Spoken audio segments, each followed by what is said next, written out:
राधे श्याम। समझते हैं लक्ष्मी योग और महाराज योग। यह किसी जातक के कुंडली में किस प्रकार से बनते हैं, लक्ष्मी और महाराज योग। जैसा कि आप लोगों को नाम से ही यह शुभ योग लग रहे हों, बिल्कुल यह कुंडली में बनने वाले शुभ योग हैं। कौन कौन से? लक्ष्मी योग और महाराज योग। यह किस प्रकार से बनते हैं और क्या फल देते हैं। किसी भी जातक के कुंडली में यह दोनों योग भी हो सकते हैं, या किसी कुंडली में एक केवल लक्ष्मी योग हो या केवल महाराज योग भी हो सकते हैं, या नहीं भी हो सकते हैं।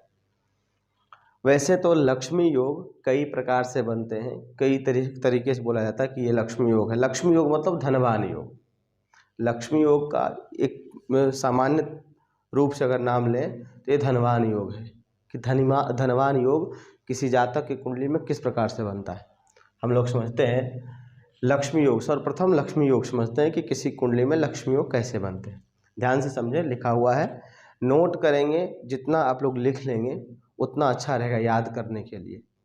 अगर आप सत्य में ज्योतिष अध्ययन कर रहे हैं, प्रारंभिक है ज्योतिष अध्ययन का, तो इसे एक कॉपी बना लें, उसमें नोट किया करें कि कौन सा योग किस प्रकार से बनता है, तब अच्छी तरह से याद रहेगा। नहीं तो वीडियो में क्या है, आप एक बार देखिए हो गया, फिर इसके बाद दोबारा थोड़ी ना आप देख रहे हैं वीडियो। नोट रहेगा तो आपके पास लिखा हुआ रहेगा। चलिए समझते हैं लक्ष्मी योग। लग्नेश बलवान हो। सर्वप्रथम इनका एक शर्त है, क्या? लग्नेश बलवान हो। लग्नेश बलवान हो और भाग्येश अपने उच्च राशि में, मूल त्रिकोण राशि में अथवा स्वराशि में केंद्र में ही स्थित हो। केंद्र में ही स्थित हो, ध्यान रखेंगे, केंद्र में ही स्थित हो, केंद्र में ही स्थित हो।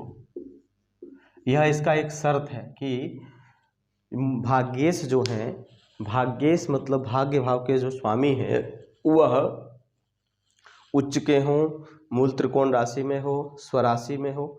लेकिन ये तीनों चीज, मूल त्रिकोणी हो, चाहे स्वराशि हो, चाहे उच्च के हो, लेकिन हो किसमें? केंद्र में ही हो। कौन? भाग्येश। तब जाकर के लक्ष्मी योग बनेगा। समझते हैं कुंडली में, ठीक है।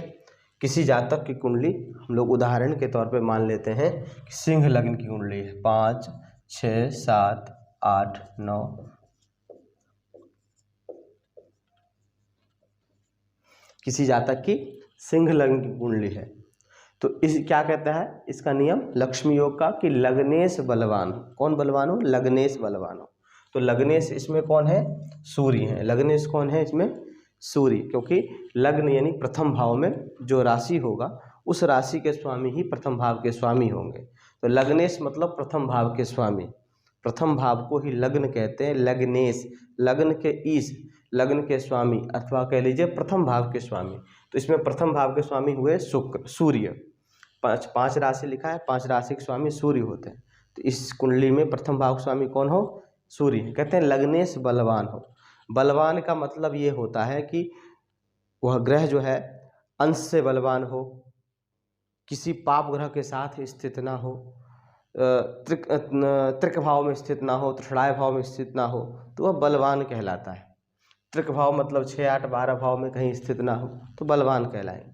तो कह रहे लग्नेश बलवान हो। ये ध्यान रखेंगे कि लग्नेश बलवान हो, विशेष करके क्या हो? अंश से बाल्य या मृत अवस्था के ना हो। कोई भी ग्रह, ध्यान दीजिएगा, एक कॉमन बात बता रहा हूँ, ऐसे तो इसका थोड़ा अलग नियम है लेकिन कॉमन बात बता रहा हूँ। कोई भी ग्रह यदि 0 से लेकर के 6 अंश तक हो, कोई भी ग्रह यदि 0 से लेकर के 6 अंश तक हो अथवा 24 से लेकर के 30 अंश के बीच में हो। ध्यान दीजिए फिर से, कोई भी ग्रह 0 से लेकर के 6 अंश तक हो शुरुआत के अंश में, अथवा 24 से लेकर के 30 अंश के बीच में हो। 24, 25, 26, 27, 28, 29 अंश के हो, अथवा 0 अंश के हो, 1 अंश हो, 2, 3, 4, 5, 6 अंश तक हो 0 से, तो वह बलहीन होते हैं। उन्हें ही या तो बाल्यावस्था कहते हैं अथवा मृत अवस्था कहते हैं। तो एक कॉमन बात है, किसी भी ग्रह को देखिएगा आप, यदि वह 0 से 6 अंश के बीच में हो, कम हो, 0 से 6 अंश से कम हो अथवा 24 अंश से अधिक का हो, तो वो बलहीन हो जाएगा। किससे बलहीन हो जाएगा? अंश से बलहीन हो जाएगा। उसे बाल्यावस्था कहेंगे अथवा मृत अवस्था कहेंगे। तो उसी प्रकार से लग्नेश बलहीन नहीं होना चाहिए किसी की भी कुंडली में जिसमें आप लक्ष्मी योग देख रहे हैं उसमें लग्नेश बलहीन नहीं होना चाहिए, लग्नेश मजबूत हो। मजबूत मतलब जैसे इसमें सूर्य है, सूर्य कहीं बैठा हो, त्रिकोण में बैठा होना चाहिए, या कहीं केंद्र में यहीं बैठ जाए, या अपने उच्च की राशि में बैठ जाए। ये उच्च की राशि इसकी ये है, मित्र की राशि में बैठ जाए सूर्य, तो ये क्या है, बलवान कहलाएगा। बलवान है, कौन है, सूर्य बलवान। ये समझ गए सूर्य बलवान कैसे होगा, सूर्य नहीं, आप कोई भी ग्रह बगल बलवान देखना है तो ये देख लीजिए। बलवान तभी होगा जब इन राशि में नहीं स्थित हो, मतलब इन भाव, इन खानों में स्थित नहीं होगा। त्रिक भाव है ये, इसमें कोई ग्रह स्थित ना हो, इसमें स्थित होता है तो बलहीन हो सकता है, उसमें कुछ बलहीनता आ जाती है। अस्त नहीं हो ग्रह, तो सूर्य तो अस्त नहीं होते हैं, तो इसमें लग्नेश सूर्य है, इसमें अस्त नहीं होंगे, इसलिए अस्त का मैंने जिक्र नहीं किया। इसके अलावा सूर्य के अलावा सभी ग्रह अस्त होते हैं तो बलहीन हो जाते हैं। ठीक है, ग्रह अंश के हिसाब से बलहीन ना हो, तो ये सब बलहीनता है। नीच के ना हो ग्रह तो भी बलहीन हो जाते हैं। सूर्य तुला राशि में नीच के होते हैं, यदि सूर्य इस 7 नंबर राशि में बैठ जाए तो नीच के हो जाए। तो आप ये समझ गए होंगे सब लोग कि बलहीन और बलवान क्या होता है। तो लग्नेश बलहीन नहीं होना चाहिए, लग्नेश मजबूत हो, पहली बात। दूसरी बात कह रहे हैं कि भाग्येश जो है, भाग्येश मतलब नवम भाव का स्वामी, भाग्येश मतलब नवमेश, भाग्येश मतलब ये मंगल। इस कुंडली में भाग्येश कौन है, मंगल। प्रत्येक कुंडली में भाग्येश अलग अलग हो सकते हैं, क्योंकि यहाँ इस भाव में, इस खाने में जो राशि होगी उसी राशि के स्वामी भाग्येश कहलाएंगे। तो भाग्येश मंगल हो गए। भाग्येश कहाँ बैठे हों, केंद्र में बैठे हों, 1 4 7 10 भाव में, ये केंद्र है। ये चारों भाव क्या है, केंद्र है। ये भी केंद्र है, ये भी केंद्र है, ये भी केंद्र है, ये भी केंद्र। इन्हीं किन्हीं भाव में बैठे हों, कौन, भाग्य भाव के स्वामी। बैठे ही ना हो, साथ ही साथ या तो स्वगृही हो, अथवा अपने मूल त्रिकोण राशि में बैठे हों, अथवा उच्च के राशि में बैठे हों। केंद्र में ही हो, और या तो स्वगृही हो, मूल त्रिकोणी हो, उच्च के हो।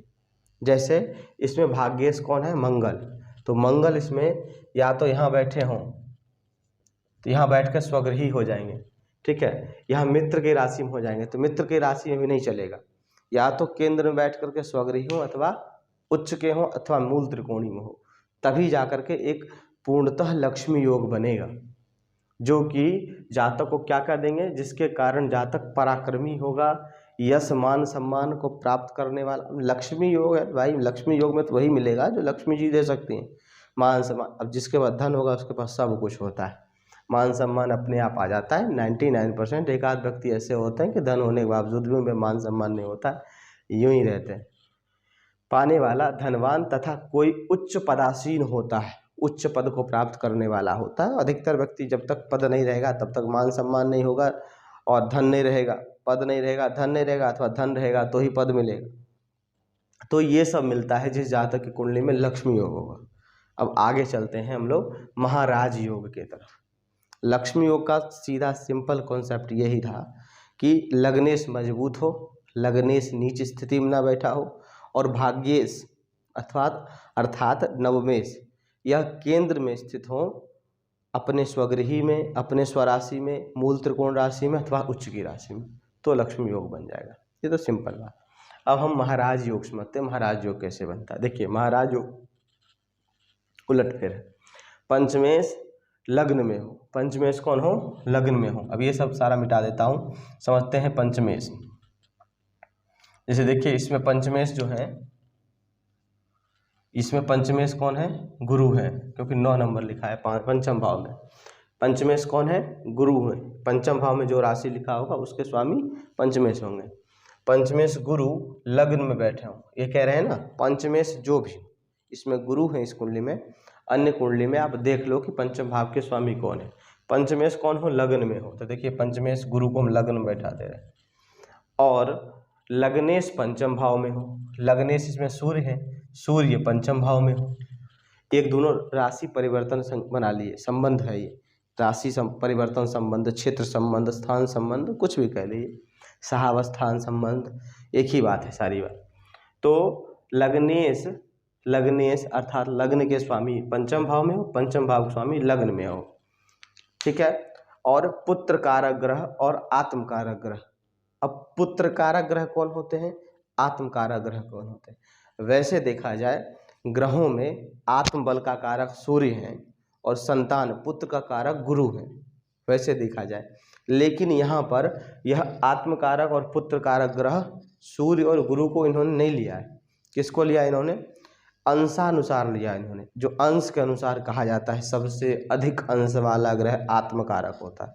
आपके कुंडली में जो सबसे अधिक अंश वाला होगा, 29 अंश का हो चाहे 28 अंश का हो या 21 20 कितने भी अंश का ग्रह हो, वो आत्मकारक कहलाएगा। सबसे अधिक कुंडली में जो सबसे अधिक अंश वाला जो ग्रह होता है वह आत्मकारक होता है। कुंडली का जो सबसे अधिक अंश 9 ग्रह हैं, 9 ग्रह में से जो सबसे 8 ग्रह लीजिए, केतु का और राहु का अंश एक ही होता है, तो 8 ग्रह में से जो सबसे अधिक अंश वाला ग्रह होगा वो आत्मकारक होगा। और पुत्र कारक, आत्मकारक से कम अंश वाला ग्रह, अब पुत्र कारक आपको बता दें, सबसे कम अंश वाला ग्रह है ना, उससे जो अधिक अंश वाला होगा, जो सबसे कम अंश वाला ग्रह है उससे अधिक अंश वाला ग्रह पुत्र कारक होता है। क्रम से बता देता हूँ। सबसे अधिक अंश वाला ग्रह आत्मकारक, उससे कम अंश वाला ग्रह अमात्य कारक, उससे कम अंश वाला ग्रह भ्रातृकारक, उससे कम अंश वाला ग्रह मातृकारक, उससे कम अंश वाला ग्रह पितृकारक और उससे कम अंश वाला ग्रह पुत्र कारक होते हैं। और उससे कम अंश वाला ग्रह जाति कारक एवं उससे भी कम, सबसे कम अंश वाला ग्रह स्त्री कारक होता है। तो कहते हैं पुत्र कारक ग्रह और आत्मकारक ग्रह, यह दोनों। तो आत्मकारक ग्रह तो आप आराम से समझ गए होंगे कि जिस ग्रह का सबसे अधिक अंश हो 8 ग्रह में वह आत्मकारक है।